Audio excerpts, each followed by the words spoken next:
மயிலாடுதுறையில் முன்னாள் முதல்வர் கலைஞர் கருணாநிதியின் 6ஆம் ஆண்டு நினைவு தினத்தினை முன்னிட்டு திமுக சார்பில் அமைதி பேரணி.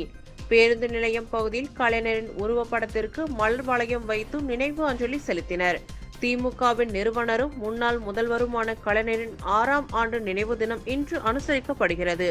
இதனை முன்னிட்டு மயிலாடுதுறை கூரைநாடு பகுதியில் இருந்து அமைதி பேரணி துவங்கியது.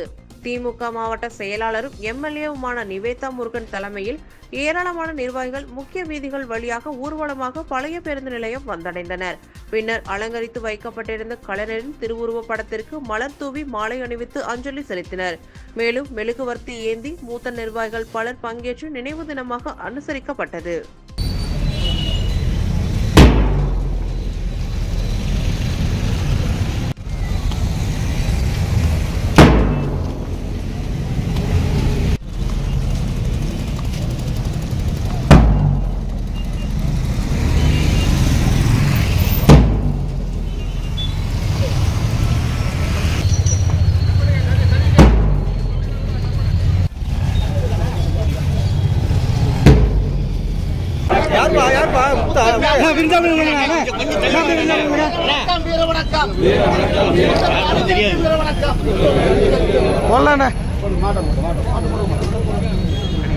போதும்